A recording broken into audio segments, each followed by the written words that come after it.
बच्चों, तो शुरू करते हैं lecture number 3 carbon and its compound. ठीक है, कार्बन और उसके यौगिक का ये तीसरा लेक्चर है।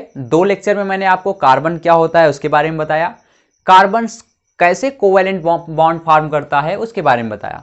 अब तीसरे लेक्चर में हम ये पढ़ने वाले हैं कि ये कार्बन के जो कंपाउंड्स हैं ये इतने ज्यादा फॉर्म ही क्यों हो रहे हैं। ठीक है, why carbon form so many compounds, carbon इतने ज्यादा यौगिक क्यों बनाता है आखिर। ठीक है, या कार्बन सबसे ज्यादा यौगिक क्यों बना रहा है, क्योंकि मैंने आपको पहले ही लेक्चर में बताया कि जो कुछ भी हमारे आसपास दिखाई दे रहा है, ये मार्कर है, ये बोर्ड हो गया, सब कुछ कार्बन का बना हुआ है। तो आखिर ऐसा क्या है कार्बन के अंदर जो इसको इतने ज्यादा कंपाउंड्स बनाने के लिए मजबूर कर रहा है। तो देखिए, कार्बन के अंदर जो होता है 2 प्रॉपर्टीज हैं कार्बन की, जो कि इससे इतने ज्यादा कार्बन के कंपाउंड हमारे आसपास दिखाई देते हैं। ठीक है, तो सबसे पहली जो हमारे पास में प्रॉपर्टी है कार्बन की वो होती है टेट्रावैलेंट। कैसा होता है? टेट्रावैलेंट। टेट्रावैलेंट का मतलब ये है कि कार्बन की संयोजकता का 4 होना। कितना? 4 संयोजकता। ठीक है, जो संयोजकता होती है हमारे पास में कार्बन की वो 4 होती है। आपको बताया था कार्बन जो होता है हमारे पास में उसका एटॉमिक नंबर 6 है, तो 2 और 4 इलेक्ट्रॉनिक कॉन्फ़िगरेशन करेंगे तो आउटर मोस्ट सेल में इसके 4 इलेक्ट्रॉन है, इसलिए इसकी वैलेंसी कितनी है? 4। तो किसी की वैलेंसी 4 होगी, इसका मतलब ये है कि वो 4 और एटम से बॉन्ड बना सकता है। ठीक है, 4 और अन्य परमाणुओं से जुड़ सकता है। इसका मतलब ये है हाइड्रोजन का वैलेंसी जो होती है हाइड्रोजन की वो 1 होती है, इसलिए वो केवल एक ही परमाणु से जुड़ता है। ठीक है, ऑक्सीजन की 2 होती है, वो 2 बॉन्ड बनाता है। नाइट्रोजन की 3 होती है, वो 3 बॉन्ड बनाता है और किसी एक के साथ 3 बॉन्ड से जुड़ सकता है। लेकिन कार्बन ही अकेला हमारे पास में ऐसा कंपाउंड है जिसकी वैलेंसी 4 होती है। ठीक है, यहाँ पे कार्बन के साथ सिलिकॉन की भी होती है, हम जानते हैं सिलिकॉन की भी 4 होती है, लेकिन वो क्यों नहीं बनाता उसको अभी मैं आगे चल के बताता हूं। तो कार्बन के साथ और कुछ यौगिकों की तो है 4 वैलेंसी, लेकिन कार्बन की वैलेंसी 4 होना ही सबसे पहला रीजन है जो कार्बन इतने सारे कंपाउंड्स बना रहा है। 4 रीजन क्या है? क्योंकि देखिए, कोई कंपाउंड होगा, अगर मान लो कोई हमारे पास में एटम है, जैसे मान लीजिए हाइड्रोजन है, 1 वैलेंसी होने का मतलब केवल 1 बॉन्ड बनाएगा। ऑक्सीजन है, 2 वैलेंसी होने का मतलब 2 बॉन्ड बनाएगा। तो चाहे 2 बॉन्ड ऐसे बनाए चाहे 2 बॉन्ड ऐसे बना ले, एक इस साइड सिंगल बॉन्ड एक इस साइड। ठीक है, नाइट्रोजन की वैलेंसी 3 का मतलब नाइट्रोजन ऐसे है।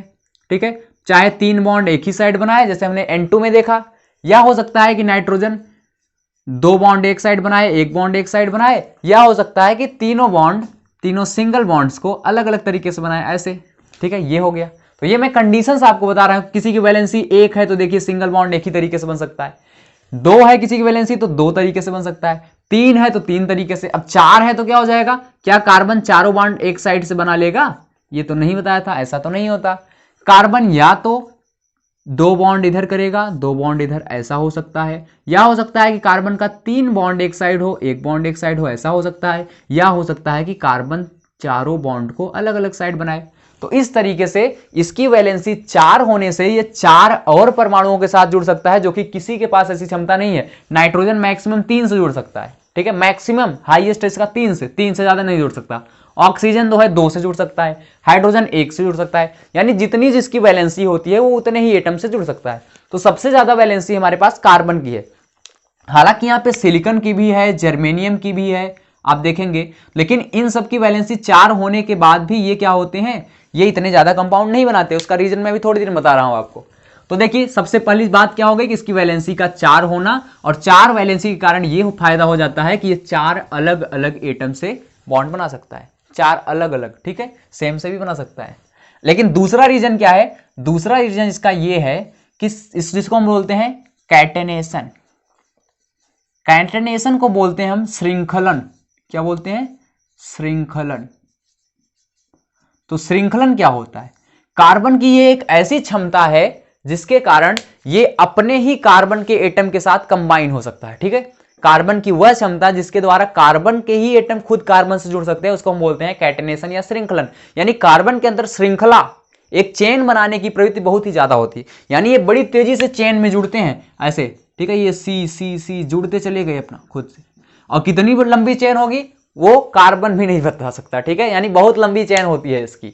और जो भी कंपाउंड हमारे पास में एटम्स होते हैं उनकी चेन ज्यादा लंबी नहीं हो सकती, वो अनस्टेबल हो जाते हैं। लेकिन कार्बन की चेन बहुत लंबी होती चली जाती, जितना चाहे उतना लंबा आप कर दे कार्बन को चेन को, फिर भी ये क्या होता है हमारे पास में स्टेबल ही होता है। तो ये 2 प्रॉपर्टी कार्बन को इतने ज्यादा कंपाउंड्स बनाने पे मजबूर कर देती है। पहला टेट्रावैलेंट, वैलेंसी का 4 होना। 4 वैलेंसी से फायदा ये है कि इसकी वैलेंसी 4 है, तो चाहे चारों साइड कार्बन जोड़ दो, ठीक है, फिर से 4, फिर से इसके चारों तरफ कार्बन जोड़ दो, इसको बोलते हैं हम लोग क्या, कैटेनेशन, यानी कि लंबी श्रृंखला होती चली गई। लेकिन 4 के अलावा हम 4 वैलेंसी है तो ऐसा है कि इधर हाइड्रोजन जोड़ दे, इधर कुछ और जोड़ दे, मान लो ऑक्सीजन जोड़ दिया डबल बॉन्ड से, इधर कुछ और Cl जोड़ दिया इधर, ठीक है, तो 4 तो वैसे भी हो गया। 4 ही वैलेंसी है तो 4 ही बॉन्ड बनाना, 4 से ज्यादा मत बना लेना। तो ये है हमारे पास में, देखिए कभी हाइड्रोजन जोड़ दिया, कभी ऑक्सीजन, कभी क्लोरीन, हो सकता है हम नाइट्रोजन जोड़ दें C ट्रिपल बॉन्ड N से, ठीक है। तो किसी भी एलिमेंट्स को, सल्फर जोड़ सकते हैं हम C डबल बॉन्ड S से। अब इसकी वैलेंसी मैंने पूरा नहीं किया, इसकी भी नहीं किया, लेकिन बता रहा हूं कि नाइट्रोजन भी जुड़ सकता है कार्बन से, सल्फर जुड़ सकता है, ऑक्सीजन जुड़ सकता है, हाइड्रोजन जुड़ सकता है, क्लोरीन जुड़ सकता है, ब्रोमीन जुड़ सकता है, फ्लोरीन जुड़ सकता है। तो बहुत सारे एटम है जो कार्बन से कंबाइन होकर कंपाउंड बना सकते हैं। तो ये 2 प्रॉपर्टी का नाम आप याद रखिएगा कि इन्हीं 2 प्रॉपर्टीज के कारण क्या होता है, कार्बन इतने सारे कंपाउंड्स को फॉर्म किया करता है। ठीक, आगे चलते हैं। तो अच्छा सर, इतने सारे कंपाउंड्स, क्या कार्बन ही है जिसकी वैलेंसी 4 है? नहीं, ऐसा नहीं, यही अभी मैं बता रहा था। सिलिकॉन की भी वैलेंसी तो 4 होती है, सिलिकॉन के पास भी 4 इलेक्ट्रॉन होते हैं, यानी सिलिकॉन भी 4 बॉन्ड बना सकता है। तो ये क्यों नहीं इतना कार्बन के जैसा बनाता? कारण ये है कि जो कार्बन होता है उसका साइज छोटा होता है। कार्बन का एटॉमिक नंबर 6 है, ठीक है, लेकिन सिलिकॉन का एटॉमिक नंबर 14 है।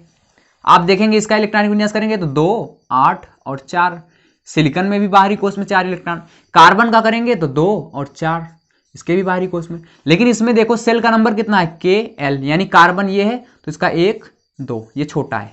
लेकिन सिलिकॉन की बात करें तो सिलिकॉन क्या है हमारे पास में, सिलिकॉन में ये सिलिकॉन है तो पहला एक कोष, फिर दूसरा ये वाला, फिर तीसरा ये। तो देखिए सिलिकॉन जो है कार्बन से बहुत बड़ा है। अब अगर सिलिकॉन बड़ा है तो इससे घाटा क्या हो गया, इसका वैलेंसी तो इसकी भी 4 है, बाहरी कोष में इसके भी 4 इलेक्ट्रॉन है। तो बड़ा होने से क्या मतलब सर? देखिए बड़ा होने से क्या होता है, बॉन्ड का जो हमारे पास में अट्रैक्शन फोर्स होता है थोड़ा सा कम लग पाता है, जिसके कारण ये क्या होता है, वीक बॉन्ड बनते हैं इसके बीच में। लेकिन इसके बीच में स्ट्रॉन्ग, जैसे 2 कार्बन को जोड़ना हो, आप खुद सोचिए, एक कार्बन यहाँ पे और हो, ठीक है, तो इसके पास ये देखो कितने पास पास आ गए दोनों, क्योंकि दोनों के पास सेल 2 ही है। 2 सेल होगा तो आसानी से पास आ जाएंगे, जितना हम चाहे उतना क्लोज ले सकते हैं। लेकिन अगर 2 सिलिकॉन की बात करें तो एक सिलिकॉन हमको थोड़ा सा यहाँ पे रखना पड़ेगा। आप देख रहे हैं ना, ये क्योंकि बड़े मॉलिक्यूल्स हैं, इनके बीच अगर अट्रैक्शन फोर्स की बात करें तो इनका नाभिक यहाँ पे है, न्यूक्लियस, ठीक है, ये मान लो इसके 4 इलेक्ट्रॉन है। तो ये बंधते क्यों हैं, 2 कार्बन एटम पास क्यों आएंगे भाई? पास आएंगे कुछ ना कुछ अट्रैक्शन के कारण।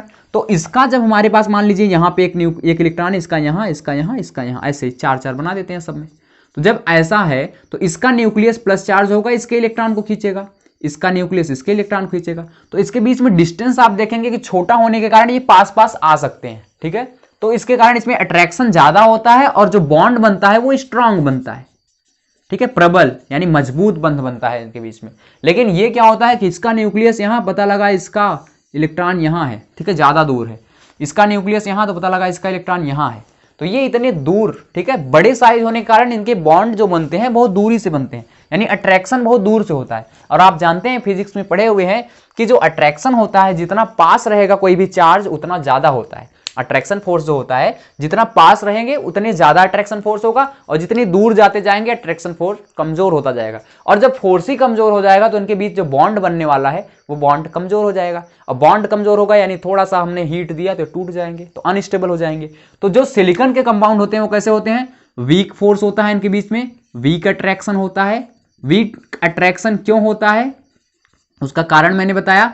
वीक अट्रैक्शन का कारण है कि इनका साइज का क्या होता, साइज क्या होना, बिगर साइज, साइज बड़ा होता है इनका। तो साइज बड़ा होने के नाते इनमें वीक अट्रैक्शन होगा, और वीक अट्रैक्शन के नाते ये अनस्टेबल हो जाएंगे। तो ये कंपाउंड कैसे हो जाते हैं, अनस्टेबल।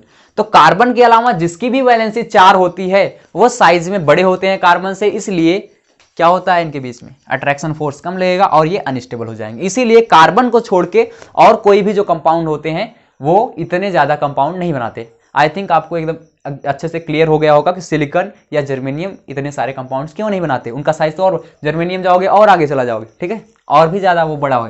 तो बड़ा होने के नाते जैसे आप खुद से समझिए, अगर 2, ठीक है, हमारे पास में बड़े होने से घाटा क्या है कि 2 मान लो हमारे पास में कोई आदमी है, ठीक है, वो पास आना चाहते हैं, तो अगर वो दोनों पतले हैं तो आसानी से पास आ जाएंगे।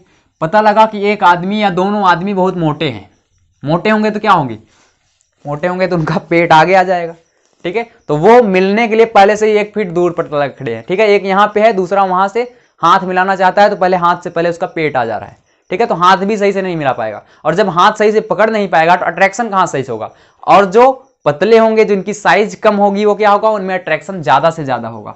तो आप इसको क्लियर कर लीजिए, अच्छे से समझ लीजिएगा, ठीक। तो ये हो गया कि कार्बन इतने ज्यादा कंपाउंड क्यों बनाया करता है, सिलिकॉन क्यों नहीं बना पाता जबकि उसकी भी वैलेंसी 4 ही होती है। तो आपको क्लियर हो चुका होगा। अब मैं एक चीज और बताता हूं कि कुछ समय पहले जब ये कार्बन के कंपाउंड खोजे जा रहे थे तो हमको या किसी भी साइंटिस्ट को ये लगता था कि ये जितने भी कंपाउंड थे कार्बन के जो मिलते थे वो जीवों में मिलते थे, ऑर्गेनिज्म मिला करते थे, ठीक है, जो जीवित होते हैं। तो सबको ये लगता था कि ये जो भी कार्बन के कंपाउंड है, जैसे मार्कर है, तो पहले इस समय मार्कर वगैरह नहीं बनता था, ठीक है, जो भी कार्बन डाइऑक्साइड मिलता कार्बन कंपाउंड, पता लगा कि प्लांट्स के अंदर मिल रहा है, एनिमल्स जो है सांस ले रहे हैं तो वहां से निकल रहा है। CH4 मिला तो वो भी पता लगा कि हमारे पास में प्लांट्स जो होते हैं वो जो दब जाते हैं अंदर तो उससे CH4 गैसें, मेथेन जैसी गैसें निकलती हैं, ठीक है, CNG जिसको हम लोग बोलते हैं कंप्रेस्ड नेचुरल गैस में। तो ये, या आप देखेंगे कि जो डायमंड बनता है तो डायमंड भी प्लांट वगैरह का डिकम्पोजिशन होता है, तो वहीं से हाई टेम्परेचर हाई प्रेशर के कारण वहां पे हीरा बनता है। तो हीरा, ग्रेफाइट, जो भी कार्बन का कंपाउंड हमको आसपास दिखाई दे रहे थे ऐसा लग रहा था कि वो जीवित प्राणियों से बन रहे हैं, लेकिन ऐसा नहीं था, ठीक है, ऐसा था नहीं, लेकिन हमको लग रहा था। तो हम सोचते थे कि कार्बन के कोई भी कंपाउंड हम बाहर से नहीं बना सकते, सब जो भी जीवित है उन्हीं से बनेगा। लेकिन एक साइंटिस्ट थे, ठीक है, जिनका नाम था क्या, फ्रेडरिक, साइंटिस्ट का नाम याद रखना, इनका नाम था फ्रेडरिक होलर, ठीक है। थोड़ा सा ये इसको और अच्छे से इरेज कर देता हूं, साफ से चल नहीं रहा है इस पे मार्कर। तो उनका नाम क्या था, फ्रेडरिक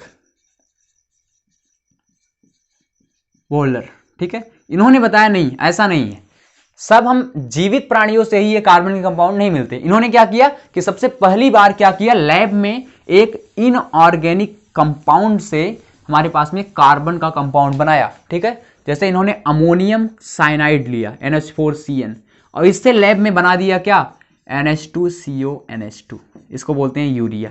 तो इन्होंने सबसे पहले यूरिया बनाया, ठीक है, यूरिया हम लोग जानते हैं खेतों में, ठीक है, यूरिया को डाला जाता है खेतों में जिससे फसल अच्छी होती है हमारी। तो ये था अमोनियम, क्या था, अमोनियम साइनाइड। तो अमोनियम साइनाइड से पहली बार इन्होंने क्या किया, लैब में क्या कर दिया, यूरिया बना दिया। तब जाके ये प्रूफ हो गया कि नहीं, कार्बन के कंपाउंड यूरिया भी है, इसमें भी कार्बन है, तो यानी ये नॉन लिविंग थिंग से इन्होंने बना दी। तब समझ में आया कि नहीं, लिविंग थिंग से ही कार्बनिक कंपाउंड नहीं बनते, नॉन लिविंग थिंग से भी कार्बनिक कंपाउंड बना करते हैं। तो ये मैं अरेंज करता हूं और बताता हूं कि ये जो कार्बनिक कंपाउंड है वो आखिर कितने तरह के होते हैं। जैसे अभी मैंने आपको बताया कि सारे के सारे बहुत सारे कार्बन कंपाउंड हैं, यही तो पढ़ रहा हूं कि कार्बन कंपाउंड इतने ज्यादा क्यों है। तो ये जो इतने ज्यादा कंपाउंड हैं वो क्या कई तरह के होते हैं या सारे कार्बन के कंपाउंड एक जैसे होते हैं। अभी मैंने आपको थोड़ी देर पहले बताया कि कार्बन की जो वैलेंसी होती है, कार्बन की वैलेंसी कितनी होती है, 4, और 4 वैलेंसी का मतलब ये 4 बॉन्ड बना सकता है। और हम जानते हैं कार्बन सिंगल बॉन्ड भी बना सकता है, कार्बन डबल बॉन्ड भी बना सकता है, कार्बन ट्रिपल बॉन्ड भी बना सकता है, केवल 4 बॉन्ड यानी 4 बॉन्ड को कार्बन नहीं बना सकता। तो देखिए ये जो बॉन्डिंग है, बॉन्डिंग का तरीका थोड़ा सा अलग अलग हो सकता है सभी कंपाउंड्स में। इसी के आधार पे हम कंपाउंड्स को 2 तरीके से बांट दिए हैं। कार्बन के कंपाउंड कितने तरह के हैं, 2 तरह के होते हैं। जैसे पहला हमारे पास में जो कार्बन का कंपाउंड होता है उसको बोलते हैं सैचुरेटेड कार्बनिक कंपाउंड, सैचुरेटेड कार्बनिक कंपाउंड, ठीक है, CC का मतलब कार्बनिक कंपाउंड। और दूसरा है हमारे पास में अनसैचुरेटेड कार्बनिक कंपाउंड, ठीक है। इसको बोलते हैं हिंदी में संतृप्त कार्बनिक यौगिक, और दूसरा है असंतृप्त कार्बनिक यौगिक। तो 2 तरह का हमारे पास में कार्बनिक कंपाउंड्स या यौगिक पाए जाते हैं। एक को बोलते हैं संतृप्त कार्बनिक यौगिक और दूसरे को बोलते हैं असंतृप्त कार्बनिक यौगिक। जैसे देखिए अभी मैं इसको छोड़ के थोड़ा सा आपको बताता हूं कि कार्बनिक कंपाउंड बनते कैसे हैं। तो देखिए जैसे कोई कार्बन है तो मैंने बताया इसकी वैलेंसी 4 है, तो 4 ये कैसे बना सकता है, एक तो ये है तरीका, ठीक है। अब ये 4 बॉन्ड है इसके पास, वैलेंसी 4 का मतलब 4 बॉन्ड है। अब ये चारों बॉन्ड किससे जुड़े हैं इससे हमसे मतलब नहीं है, लेकिन ये 4 बॉन्ड एक तो इस तरीके से हो सकता है कि चारों साइड सिंगल सिंगल बॉन्ड हो। एक तरीका ये हो सकता है कि एक साइड डबल बॉन्ड, एक साइड डबल बॉन्ड, अब भी तो 4 है, काउंट करो 1 2 3 4। एक तरीका ये भी हो सकता है कि ये एक साइड ट्रिपल बॉन्ड कर ले, एक साइड सिंगल बॉन्ड। इसके अलावा कोई भी तरीका नहीं है। तरीका यही होगा इसके अलावा कि आप इसको ऊपर नीचे कर देंगे, कहेंगे नहीं हम ऐसे बनाएंगे भाई, लेकिन ये और ये डिफरेंस नहीं है। आप कहेंगे इसको हम ऐसे नहीं बनाएंगे, हम ऐसे बनाएंगे, इसको इधर 3 करेंगे, इधर 1 करेंगे, तो ये सब कुछ नहीं है, ठीक है। ये सब डायरेक्शन केवल इधर उधर हो रहा है, लेकिन जो रियल तरीका है उसमें 3 ही तरीका है, ये 3 तरीके, ठीक है। ये तो 2 मैंने बताए, ये सब पुराने जैसे ही हैं, लेकिन केवल थोड़ा सा उसमें देखने का नजरिया हमारा अलग है। तो ये है हमारे पास में 3 तरह से कंपाउंड्स बन सकते हैं। आप यहां पे ध्यान दीजिए कि एक में तो सिंगल बॉन्ड है सारे साइड, ठीक है, सब जगह पे सिंगल बॉन्ड है, एक में डबल बॉन्ड है और एक में ट्रिपल बॉन्ड है। इसमें क्या है, इसमें सिंगल है, इसमें क्या है, इसमें डबल है, ठीक है, दोनों साइड। और इसमें देखिए तो एक साइड ट्रिपल बॉन्ड है और एक साइड क्या है, सिंगल है। अब इन्हीं से हमारी कहानी शुरू होती है। जो कार्बन के कंपाउंड है 2 तरह के कैसे हो गए, तो कार्बन के कंपाउंड हमारे पास में 2 तरह के इसलिए हो गए क्योंकि हमने इसको बांट दिया कि जिस कार्बन में अगर कार्बन का कोई ऐसा कंपाउंड है जो चारों तरफ यानी वो सिंगल बॉन्ड से जुड़ा हुआ है, उसमें कार्बन कार्बन सिंगल बॉन्ड से जुड़े हुए हैं, तो इसको बोलते हैं सैचुरेटेड कार्बनिक कंपाउंड और संतृप्त कार्बनिक यौगिक। जैसे C सिंगल बॉन्ड C ऐसे जुड़ा है तो इसको क्या बोलते हैं, संतृप्त कार्बनिक यौगिक। लेकिन इसी का उल्टा अगर कहीं पे C डबल बॉन्ड C है या C ट्रिपल बॉन्ड C है, यानी 3 बॉन्ड कार्बन के साथ जुड़े हुए हैं, तो उसको हम बोलते हैं असंतृप्त हाइड्रोकार्बन। तो आप आई थिंक आपको क्लियर हुआ होगा सेचुरेटेड और अनसेचुरेटेड में क्या अंतर है। संतृप्त यानी सिंगल बॉन्ड, आप ऐसे याद कर सकते हैं, S से सेचुरेटेड, S से सिंगल बॉन्ड, ठीक है, और अनसेचुरेटेड में डबल या ट्रिपल बॉन्ड। अब इनका फिर से नाम दे दिया गया कि ये जो सिंगल बॉन्ड वाले होते हैं इसको बोलते हैं एल्केन, ठीक है, इसका नाम है एल्केन। और जो डबल बॉन्ड वाला है इसका नाम है एल्कीन, और जो ट्रिपल बॉन्ड वाला है इसका नाम है एल्काइन। तो फिर से इनके नामकरण हो गए एल्केन, एल्कीन और एल्काइन। तो आप यहां पे देखिए जो सेचुरेटेड और अनसेचुरेटेड के 2 हमारे पास में पार्ट किए गए, इनमें सिंगल बॉन्ड वाले को संतृप्त बोला गया, डबल या ट्रिपल वाले को असंतृप्त, और अलग फिर से नाम हो गया कि डबल बॉन्ड वाले को हम एल्कीन बोलेंगे और ट्रिपल बॉन्ड वाले को एल्काइन बोलेंगे। ये सारे के सारे क्या होते हैं, इन्हीं को हम लोग हाइड्रोकार्बन बोलते हैं, ठीक है। सेचुरेटेड हाइड्रोकार्बन या अनसेचुरेटेड हाइड्रोकार्बन भी इसको बोल सकते हैं क्योंकि ये कार्बनिक कंपाउंड्स हैं। अच्छा, इसके पहले वाले लेक्चर मैंने आपको बताया था कि हाइड्रोकार्बन होते क्या हैं। हाइड्रोकार्बन हम उनको बोलते हैं जो कंपाउंड केवल और केवल कार्बन और हाइड्रोजन से मिलकर बने होते हैं, ठीक है। तो कार्बन और हाइड्रोजन से मिलने वाले कंपाउंड्स को क्या बोलते हैं, हाइड्रोकार्बन। तो हाइड्रोकार्बन को आप यहां पे याद रखना है क्या होता है हाइड्रोकार्बन, ठीक है। केवल किससे किससे बना होगा, कार्बन से और हाइड्रोजन से, उसको बोलेंगे हाइड्रोकार्बन। जैसे आपको मैंने सेकंड वाले लेक्चर में बताया था कि सबसे छोटा जो हमारे पास में हाइड्रोकार्बन था C, ये मेथेन। तो मेथेन क्या है, आपसे पूछा जाए कि मेथेन क्या है, अनसेचुरेटेड है, सैचुरेटेड है। तो आप देखिए C है, C की चारों वैलेंसी H से कंप्लीट है, इस H से ना, किसी और से नहीं कंप्लीट है। अगर यहाँ पे C की जगह Cl होता, Cl होता, Cl होता, Cl होता, तो क्या होता, ये क्या हाइड्रोकार्बन है, नहीं नहीं, ये हाइड्रोकार्बन नहीं है, ठीक है। ये डिराइव्ड हाइड्रोकार्बन इसको बोल सकते हैं क्योंकि H की जगह Cl लगा दिया हमने, लेकिन ये हाइड्रोकार्बन नहीं है। हाइड्रोकार्बन ये है, ये नहीं। हाइड्रोकार्बन में केवल कार्बन होना चाहिए और हाइड्रोजन होना चाहिए। तो कार्बन और हाइड्रोजन अगर नहीं है, उसके अलावा कुछ और है, यानी कार्बन हाइड्रोजन साथ कुछ और होता चलता, लेकिन इसमें हाइड्रोजन है ही नहीं, केवल कार्बन है, तो इसलिए इसको बोलेंगे क्या, ये हाइड्रोकार्बन नहीं है। तो हाइड्रोकार्बन और कार्बनिक कंपाउंड जो होते हैं हाइड्रोकार्बन के, उसको आप समझ गए होंगे कैसा होता है। तो ये कैसा है, सेचुरेटेड, क्योंकि सारे के सारे सिंगल बॉन्ड है।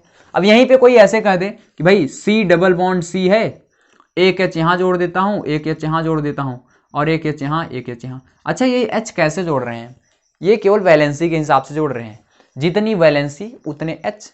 कार्बन की वैलेंसी 4 होती है, तो 1 2 3 4, इस कार्बन का 4 हो गया, इसका भी 1 2 3 4, तो सभी कार्बन का मैंने 4 वैलेंसी कर दी। लेकिन इसमें देखो C और C के बीच में कैसा है, डबल बॉन्ड, और डबल बॉन्ड को हम बोलते हैं कौन सा, अनसेचुरेटेड कार्बनिक कंपाउंड या अनसेचुरेटेड हाइड्रोकार्बन, असंतृप्त हाइड्रोकार्बन का एग्जाम्पल है ये, ठीक है। इसका नाम क्या है आगे देखेंगे, जैसे इसका नाम मेथेन था, इसका नाम क्या है अगले लेक्चर में बताने वाले हैं, IUPAC जब पढ़ेंगे हम लोग इसका, तो वहां पे मैं आपको बताऊंगा।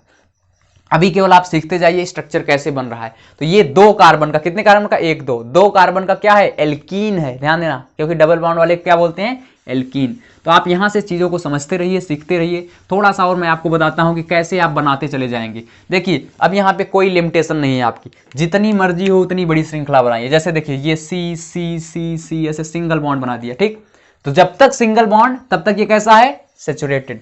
बस यहीं पे ऐसे सिंगल सिंगल बॉन्ड था और एक जगह पे कहीं मिंगल कर दिया, यानी डबल बॉन्ड कर दिया, ठीक है। तो एक जगह पे डबल बॉन्ड करते ही ये क्या कैसा हो गया, ये अनसैचुरेटेड हो गया। एक जगह पे ट्रिपल बॉन्ड कर दूं ऐसे, ठीक है, यहाँ पे सी सी सी चल रहा था ऐसे बहुत लंबा, एक जगह पे मैंने ट्रिपल बॉन्ड, ये ट्रिपल बॉन्ड पहले ही पोजीशन में नहीं, यहाँ भी कर सकता था, यहाँ भी कहीं भी कर देता, तो ये कैसा हो जाता, अनसैचुरेटेड।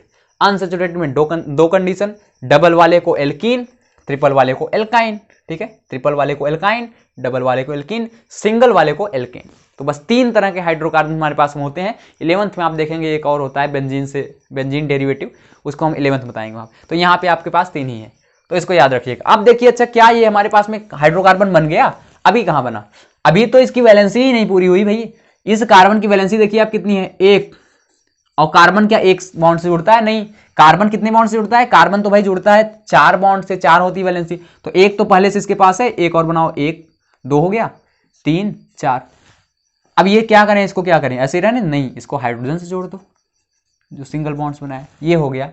इसको देखते हैं, 1 2 2 इसके पास पहले से है तो 2 और बना दो, ठीक है। अब इसको भी कंप्लीट हो गया, इसकी वैलेंसी, इसकी 1 2 2 पहले से है तो 2 जोड़ दो, इसकी भी 1 2 पहले से है तो 2 जोड़ो, इसकी वाली की 1 1 2 3 3 और जोड़ दिया, 4 हो गया। तो टोटल जहां पे ऐसे जोड़ा जाए वहां पे क्या कर देना है, एच एच एच एच ऐसे जोड़ते चले जाना है। ऐसे इसमें भी करना है। इसमें देखो, अच्छा इधर बता देता हूँ, इसमें देखो ये वाला कार्बन क्या है, 1 2 3, ये जो 3 इन दोनों के बॉन्ड के बीच में है 3 बॉन्ड, ये इसके लिए भी गिना जाएगा, इसके लिए भी, ऐसा नहीं है केवल इसी के लिए गिन लेंगे, इसके लिए भी गिन रहे हैं। तो 1 2 3, ठीक है, 3 बॉन्ड हो गया इसका, एक कम है तो एक ऐसे बना दो, एच जोड़ दो वहां पे। जहां पे बॉन्ड बनाएंगे और सी नहीं है तो वहां पे एच ही जोड़ना पड़ेगा, क्योंकि हम हाइड्रोकार्बन के बारे में बात कर रहे हैं, तो कार्बन तो हो गया है, हाइड्रोजन नहीं था।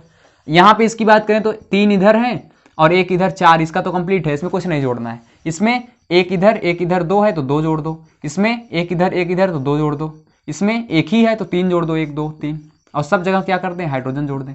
ऐसे ही आप इसमें कंप्लीट कर सकते हैं। इसके पहले मैंने एक छोड़ दिया, तो ये ठीक है। इसमें क्या करेंगे, देखो 2 है 3 4, इसका 1 2 3 1 4 1 2 3 4 1 2 3 4 1 2 3 4 ऐसे, ठीक है। सब जगह क्या जोड़ देंगे, हाइड्रोजन जोड़ देंगे। तो ये हुआ 3rd लेक्चर आपका कंप्लीट। इसमें मैंने आपको बताया कि हाइड्रोजन इतने सारे कंपाउंड्स को क्यों बनाया करता है, इतने सारे कंपाउंड्स हाइड्रोजन क्यों हुआ करते हैं। 2 नेचर था, एक कैटेनेशन, एक वैलेंसी उसका 4 होना। फिर मैंने आपको ये बताया कि हाइड्रोकार्बन जो होते हैं, कार्बन के कंपाउंड कितने तरह के होते हैं, 2 तरह के, सैचुरेटेड अनसैचुरेटेड। सैचुरेटेड में भी सिंगल बॉन्ड होता है, तो कब, कार्बन कार्बन के बीच में, तो इसको एल्केन बोलते हैं। डबल होगा तो एल्कीन और ट्रिपल होगा तो एल्काइन। और एल्कीन और एल्काइन क्या होती हैं, अनसैचुरेटेड, असंतृप्त हाइड्रोकार्बन। तो इसके आगे की चीजें आगे क्लास में देखते हैं। 4थे लेक्चर में IUPAC बताने का प्रयास करूंगा बहुत ही अच्छे तरीके से। आपको IUPAC सारी की सारी IUPAC नेमिंग आपको पता चल जाएंगी। तब तक के लिए इस लेक्चर को देखिए। Thank you so much.